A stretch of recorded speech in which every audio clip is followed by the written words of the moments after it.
Hello and thank you for joining us for this WUSA 9 streaming special. I'm Lorenzo Hall. Voters in Virginia's 11th congressional district will head to the polls on September 9th to choose a successor to the late Congressman Gerry Connolly. And this race matters. The winner will help shape federal policy while carrying on the legacy of one of Northern Virginia's longest serving members of Congress. Two candidates are on the ballot, Republican Stewart Whitson and Democrat James Walkinshaw. We invited both men to WUSA 9 and gave each 15 minutes of airtime to speak directly to you, the voters. And what you're about to see are their full, unedited interviews presented in the order they were recorded. Up first, Republican candidate Stewart Whitson.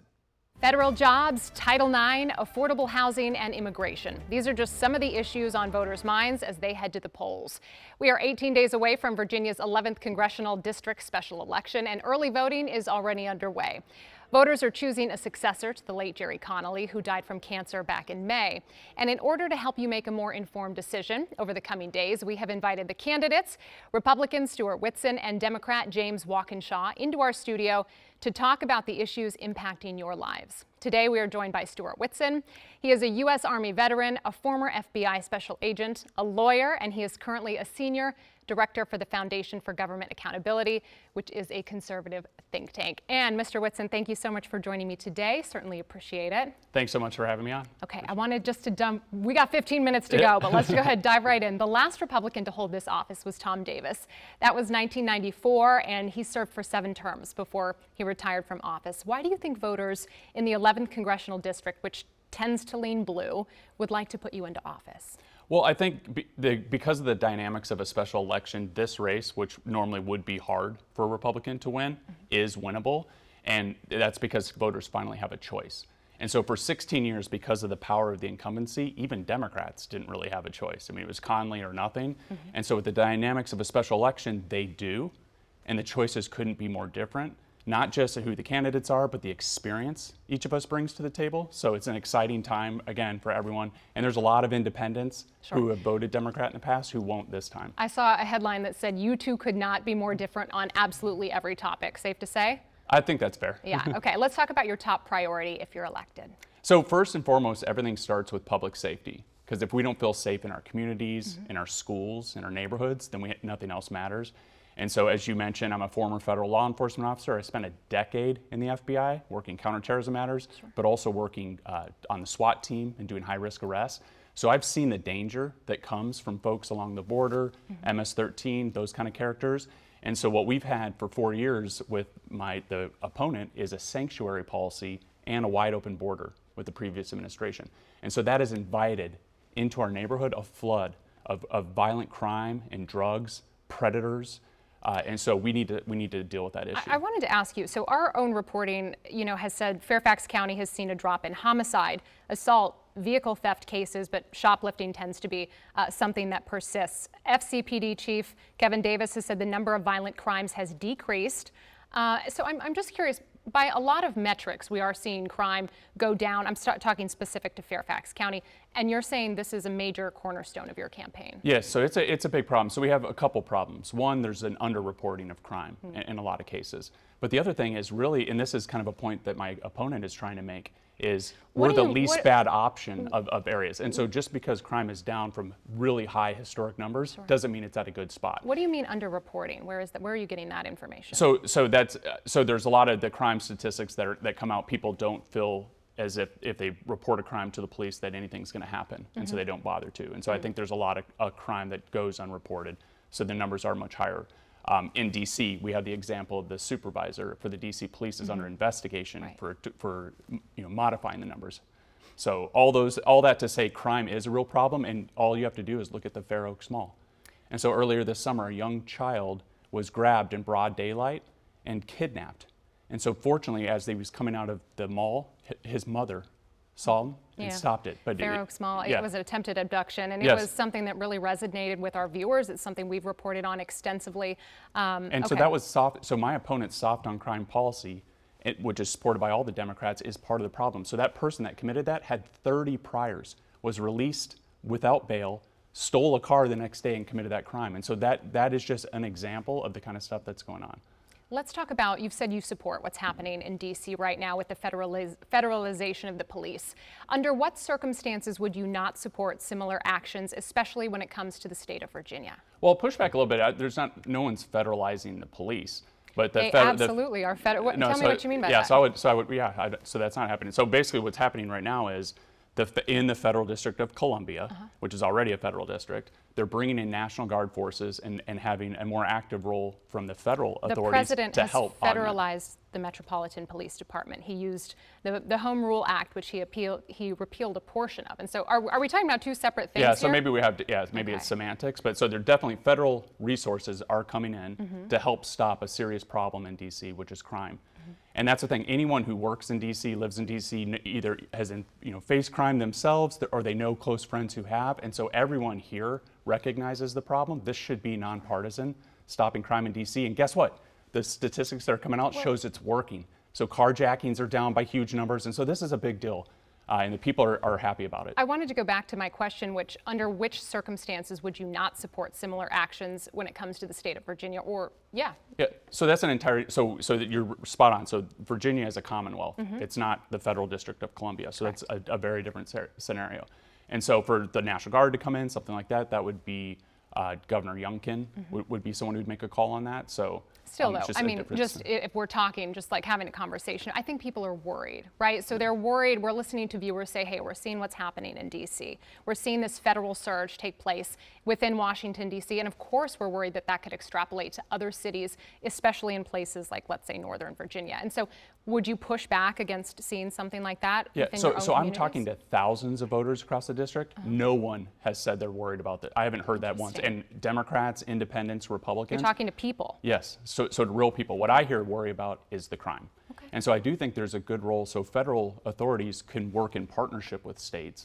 And so, form joint task forces focused on violent crime, things like that. So I think that is something I would gladly welcome into our district, and I think most of the voters would as well. And is that something that you would partner with Fairfax County Police Department on? And how would you execute that? Yeah, so I'll give a model. So again, spent a decade in the FBI. This is a model we do all the time where state entities will reach out to the federal folks and work in partnership on common threats. So you have the joint terrorism task forces that do this. There's violent crime task forces. And so what I'm saying is we should do that right now. This is the perfect time to have agencies form these joint groups together, task forces, and then work together to stop crime. Let's talk about DOJ. Do you feel the Department of Government Efficiency should continue, and if so, why? Yeah, so I think it's become a loaded term. So I think when you say DOJ, it means something different to everyone else. And so what I like about that effort was all the wasteful spending it was able to stop. And so $32,000 for a transgender comic book in Peru, that is not effective use of money. And so what's great about— I've got to push you on that because that was debunked. The White House, said USAID provided a $32,000 grant to fund transgender comic books in Peru. That's not correct. It's been debunked. No, you're wrong. It hasn't been debunked. It just wasn't USAID funding. It was The another author came out, David Lawrence, said there were no transgender care. It's debunked, is my point. But to your greater point here, I'm hearing you say that DOJ eliminated some spending. Is that where you were going with what you were saying? Yeah, so what I'm saying is the government coming in and doing an audit to stop wasteful spending is common sense. It's something that most Americans support very strongly. What about layoffs? When the layoffs were announced with DOJ, you've been talking with real people one-on-one, and how have those conversations been going? Yeah, so I think anytime anyone gets laid off from a job, whether it's the federal government or private sector, it's heartbreaking. Sure. And so, but my big focus is, well, how do we move forward? How do we get if people have lost a job, how do we help them find a new one and move forward? And so here's the problem with my opponent. My opponent's plan is he's going to fight President Trump. That's his plan.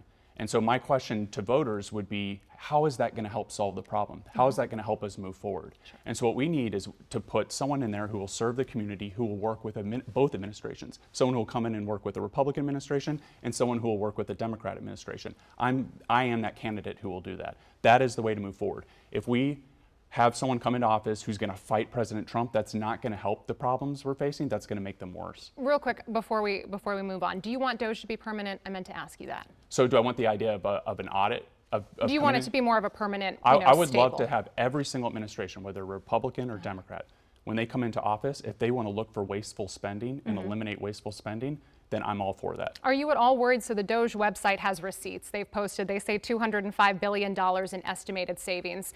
There's some critique. Politico is saying those numbers are exaggerated. Doge has saved less than 5% of its claimed savings. And to that you would say? I'd say over $1 billion in savings. If we all agree that only $1 billion has been saved, that's still a good thing. I'll take $1 billion over zero.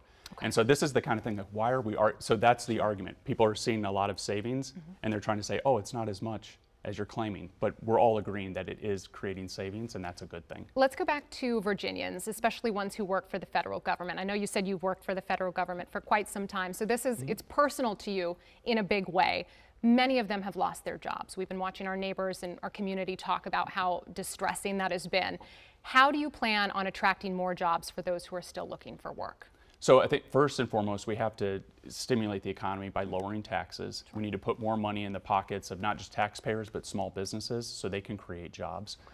We need to put a candidate into this position who can work with the current administration to open up opportunities and to create an environment. Because here's the other thing I'm worried about. It's not just people who've lost jobs. There's people that are still in the agencies that may be feeling not secure in their position. And so I want to help with that. That is an immediate concern as well. And some of that is founded and some of it's unfounded. Some of it's just, the left media pushing this narrative that their jobs are in jeopardy, to try to score political points. Are their jobs not in jeopardy? No, so I don't think not to the level that some in the media are trying to portray it. But I want to come in and help. Does that sound like cold comfort to people in Northern Virginia, people around the DMV who have been laid off en masse due to Doge cuts, due to federal cuts? I mean, I was listening to one of your interviews and you were saying, hey, they need to start looking for a second career path. What would that tangibly look like for someone? Yeah, no, I wasn't saying, I'd have to see that. Okay. But because what my comment has always been is if there's good federal employees that got pushed out of the federal government and they want to come back in,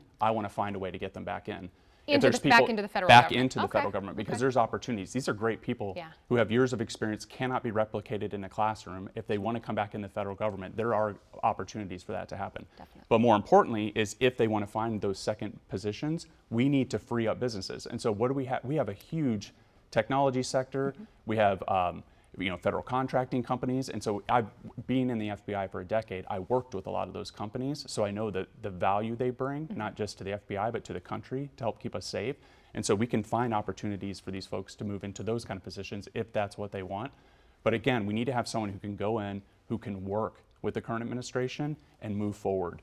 And my opponent's not. His plan is to fight against Trump, and that's just going to make the problem worse. I wanted to talk about, do you support ICE actions in removing people here illegally, especially those with a criminal record? Yes. Can you elaborate? Yes. So it's pretty simple. So for 4 years, the Biden administration had a wide open border, 1.7 million known gotaways. And so what's a gotaway? That means that federal authorities had stopped people that were illegally crossing the border. They looked over and saw others crossing, and they couldn't leave this group. And so that's the Biden administration's numbers, 1.7 million. And so yes, there are some good people that came across, but there's a lot of really bad people that came across. And so at the same time that was happening, my opponent was promoting a sanctuary policy in Fairfax County that attracted those folks to come into our area. Let's talk about. So we want ICE to get those dangerous people off the criminal. I don't think anyone here would argue with you about getting the dangerous criminals, the violent criminals. I feel like that everyone can agree that's a good thing.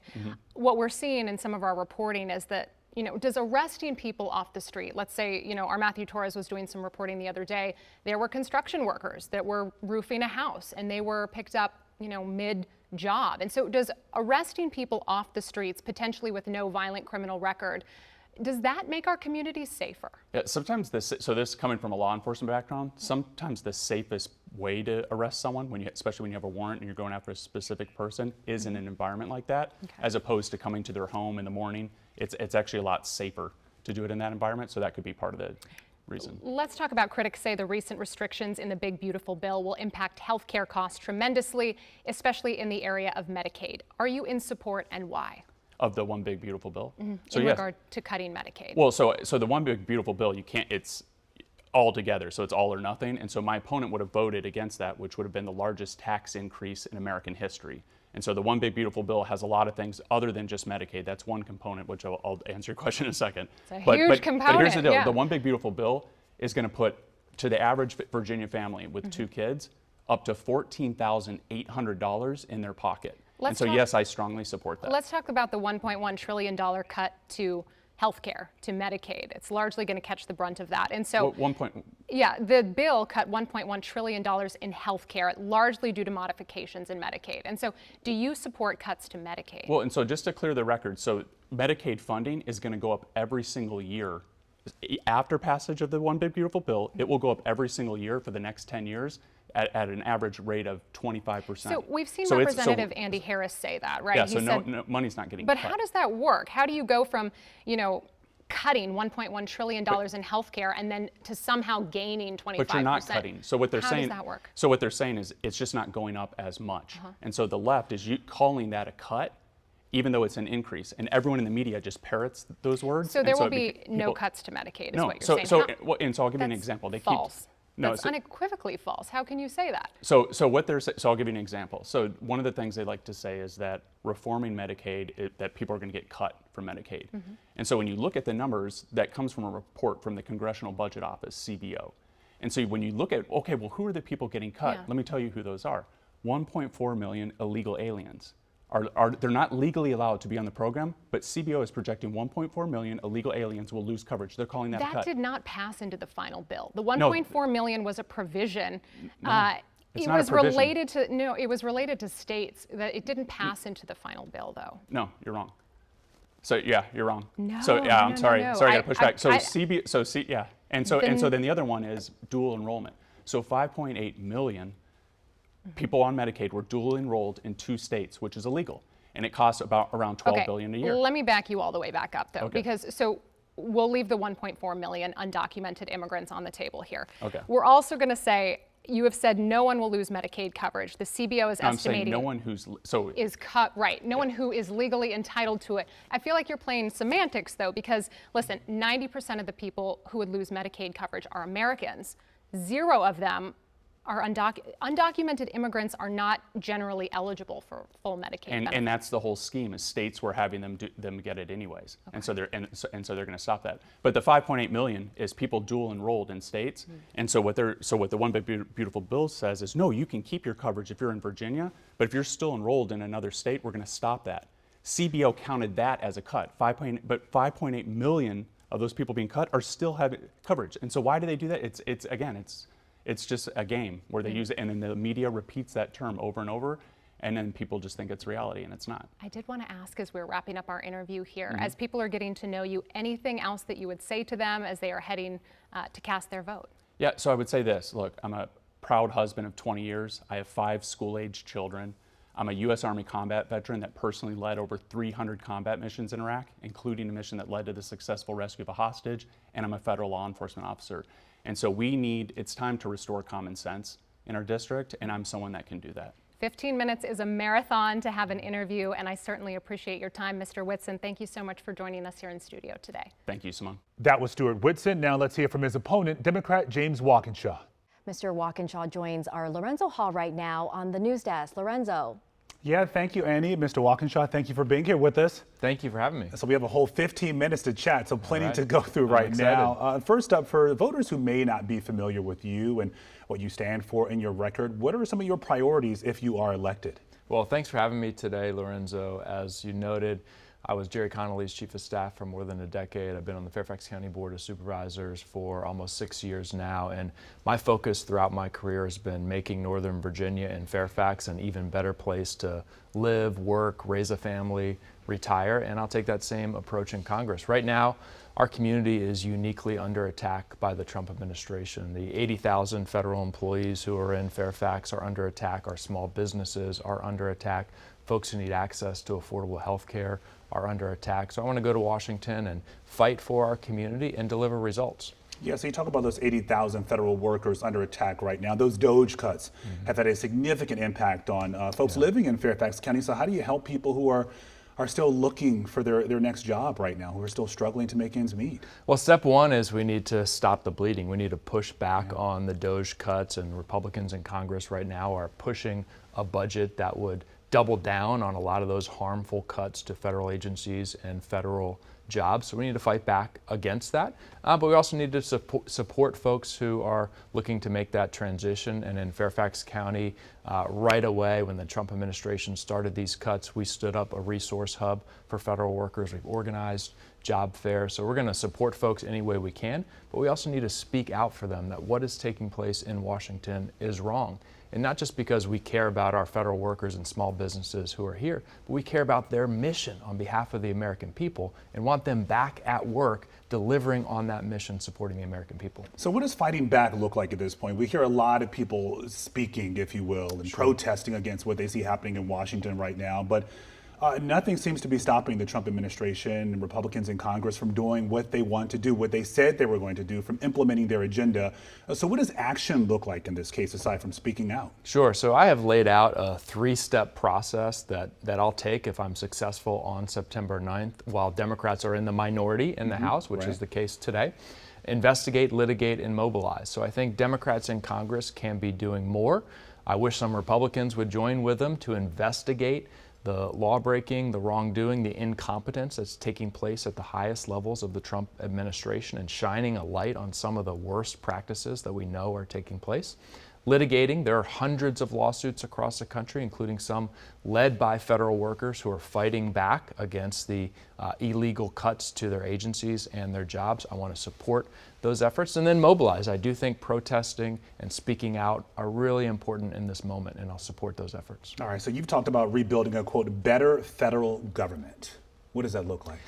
The Trump administration has done a lot of damage. We see just this last week at the CDC, hundreds of years of experience and knowledge that have protected this country from disease and danger, walking out the door, being driven out the door. It's going to take us a long time and a lot of work to rebuild from damage like that. So I'm committed not just to taking on Trump, but over the long term, working with the federal workers who are here in our community and their organizations and unions to rebuild that federal government with the expertise it needs to deliver for the American people. Well, what does rebuilding look like? Because, we've seen over time, especially when, we've had these standstills, if you will, in Congress, getting the budget through. A lot of folks were furloughed. They started to lose confidence in the federal government and the stability that, quite frankly, the federal government provided. And you have what we're looking at right now. So how do you convince people that the federal government works and this is where you should want to work? Yeah, so I think we always have to be working to make every level of government more effective and more efficient. And I've done that at the local government level. As Gerry Connolly's chief of staff, I worked alongside him to pass bipartisan legislation to reform procurement and contracting processes to save billions of dollars and make those processes more effective and more efficient. So I think Democrats and Republicans need to come together in smart ways to make government more effective. Right now, what we're seeing is just kind of a sledgehammer chainsaw approach that isn't saving money and isn't making the government more effective or more efficient, and I want to change that. Even talking about Democrats and Republicans coming together, I think a lot of folks watching at home don't even believe that can happen at this point. You still think that's possible? I think it's a very hard time right now, Yeah. and certainly on the big issues, I think it is very difficult. I think the Trump administration and Republicans in Congress have taken a go-it-alone approach on a lot of these issues. We see that with government funding right now. They're not trying to work with Democrats. I do think there's a possibility over time to find those issues that are under the radar, less controversial, and find reasonable folks to work with quietly. I watched Gerry Connolly do that for more than a decade. I do think there are still opportunities to do that. Yeah, and speaking of the work you've been doing, we know your opponent has criticized you and the Board of Supervisors for standing in the way of economic development in Fairfax County and bringing the ability to bring business to the county as well, saying too many regulations, taxes, not enough incentives for these companies. What do you say to that? Yeah, it's just flat out wrong. Look, Fairfax County is the economic engine of the Commonwealth of Virginia. We continue to lead all of the rest of Virginia in job creation. We're creating more jobs here than the rest of Virginia is. We just announced a couple weeks ago a major German corporation bringing jobs here. There are 12 Fortune 500 companies in Fairfax. We work very closely with our Economic Development Authority, with our Department of Economic Initiatives, with the private sector to bring jobs into Fairfax County. We're doing very well with private sector job creation and bringing new businesses into Fairfax. But we are shedding federal jobs because of the Trump administration's policies. And we need Republicans like Glenn Youngkin and my opponent to stand up and speak out against the Trump administration as they are recklessly firing our neighbors. And they put politics ahead of protecting our neighbors, and that's something I will never do. All right, let's talk about education now. What is the federal government's role in education? We've heard that debate on and off for the last couple of months now. Sure. So if you look at the Department of Education, historically it has had two primary roles. One, to make sure that federal funds that Congress appropriates and designates to a handful of critical programs makes its way to the local school districts that need it. Mm-hmm. Title I funding is the largest, funding for schools that educate kids who are living in poverty. Really important in Fairfax County and across our region. So they got to make sure the money gets to the kids in the classrooms that need it. Second, the Department of Education has played a key role in doing cutting-edge research and funding cutting-edge research to improve the way we teach our kids. And phonics-based reading is an example that a lot of conservatives have embraced and advocated for and is now the norm in Virginia. Some of that research came out of the Department of Education. So the Trump administration's dismantling of the Department of Education puts critical funding at risk and puts that research at risk. We will never know what the new technique to utilize in the classroom we're missing out on because of these cuts. What about your opponent who says, you know, parents should be able to decide, or local school leaders should be able to decide how this money is used and what students are taught in the classroom? Well, local school leaders do get to decide how the money is used and what's taught in the classroom. Mm-hmm. My opponent supports a radical voucher scheme that would defund our local schools. It's been tried in other states, and what we've seen is a lot of those taxpayer dollars going to wealthy families who are already putting their kids in private schools. And I respect any family who chooses to educate their kids in a private school. I just don't think that taxpayer dollars, our taxpayer dollars, should be going to schools that have no accountability. They're not accountable to the public in any democratic way. And they don't educate all kids. Private schools regularly turn away kids who have the most challenges. So if you have a kid with a disability, private school doesn't have to and often will not educate your child. Our public schools accept and educate every child no matter their needs, and we can't risk their funding. Yeah, well, speaking of funding, we know that there are currently 5 school districts in Virginia standing against the federal government, saying they will not change their policies when it comes to transgender students and the restrooms and locker rooms they can use. What do you say to the parents and the people in Fairfax County who actually stand with the Trump administration and their policies when it comes to this issue? So the policies in Fairfax County Public Schools are consistent with federal law, they're consistent with state law, and it's actually not the federal government, it's the Trump administration who is suggesting those policies should be changed. Changing them would actually violate the law. Look, our policies in Fairfax County protect the safety and the privacy and the security of every student in our schools. We're going to continue to do that. But to me, I wonder why folks like my opponent and Glenn Youngkin and Donald Trump are so obsessed with how maybe 1% of our kids are using the bathroom and don't seem to care how 100% of our kids are doing in the classroom. I'm focused on how 100% of our kids are doing in the classroom with a great teacher that's paid what they deserve and fully funded programs so they can reach their full potential. But we've looked at some of these board meetings, even the protests before then you had that took place last year. You know, a lot of folks are still concerned about this or have something to say. So how do you what do you stand with that? How do you quell sort of the anger, the frustration here on both sides? Yeah, look, I think everybody has a right, and it's a great thing about America as of today. Folks have a right to come out and speak their opinion, and schools have always been kind of a venue for those kind of discussions and debates, and I am sure those will continue, and I welcome that dialogue. All right, your opponent says you're soft on crime. Fairfax County is the safest large jurisdiction in the United States of America. That's not me saying it, that's the Association of Chiefs of Police who compiled the violent crime data, and they look across the country. we are the safest. The district that I represent is the safest police district in Fairfax County. So far from being soft on crime, we're tough on crime and smart on crime in Fairfax. We invest in our police department, we invest in our communities, we build partnerships with our communities so we can track down anyone who's committing crime or violence in Fairfax County. Smart on crime, what does that look like? What do you mean? What are you employing in the county that may be different from some other localities in Virginia? Yeah, look, we use technology to the fullest. We have a very impressive real-time crime center where we are tracking anything that's taking place across the county.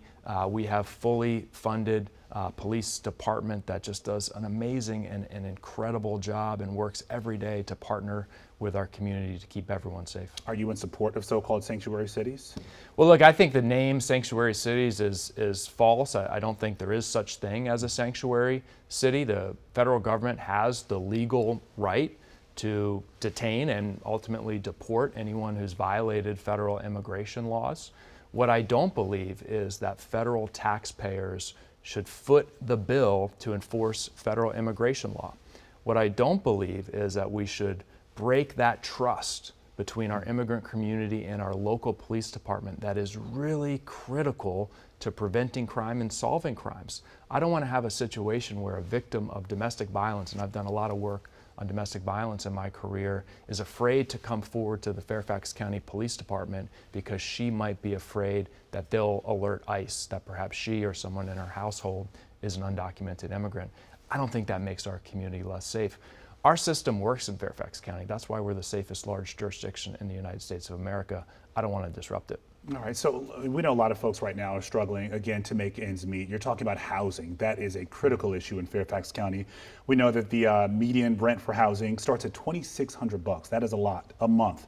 July this year, the median sales price on a house was $769,000. Yeah. So how do you lower the price of rent and mortgage for folks? So this housing affordability challenge that we have in Fairfax and in our region is a result of success, right? Because we've been so successful in economic development, as we were talking about earlier, a lot of people want to live here, and that drives up the cost of housing. So first and foremost, we have to recognize that there's a lot of demand for people to live in our community, and we have to match that demand with increased supply of housing. And on the Board of Supervisors, I have supported removing red tape and bureaucracy that prevented the construction of new housing. We have tens of thousands of new housing units approved to move forward just in Tysons and thousands across the rest of the county. I've led to create new communities of committed affordable housing units in my district. We now have a new building going up right in front of the government center. There'll be 279 affordable units. What is affordable, by the way? We always hear that term. Sure. But a lot of folks still end up struggling. So how do we define affordable housing? Yeah, so the way that we define affordable housing is that your rent or mortgage payment is less than 30% of your income, right? Because we know if you're spending 50, 60% of your income on your rent or mortgage, you are going to be really stressed financially in the other areas of your life. So we look at that 30% number. But one of the things that I realized when I was looking at this project in my district is it's one thing if you have affordable housing, but if you don't have affordable childcare and affordable transportation, your life is not affordable. Yeah. So that's why in the project that I've been working on, we're going to have childcare that's affordable to those same families that can afford the apartment units that are in the building. All right, sounds like we have roughly a minute left. So if you are fortunate enough to go to Capitol Hill, how do you work with Republicans? How do you get anything done in this current state of affairs? Sure, like I said, I think you have to go into it with an open mind. I'm not naive about Trump and congressional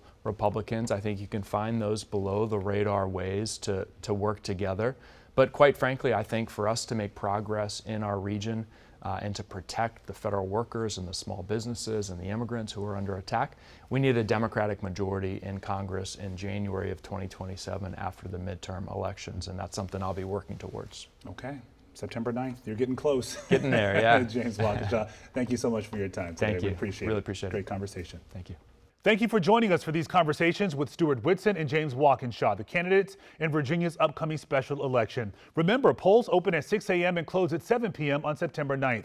You can check your polling place and registration status through the Virginia Department of Elections website. Stay with WUSA 9 throughout the day for complete election coverage as voters decide who will represent them in Congress.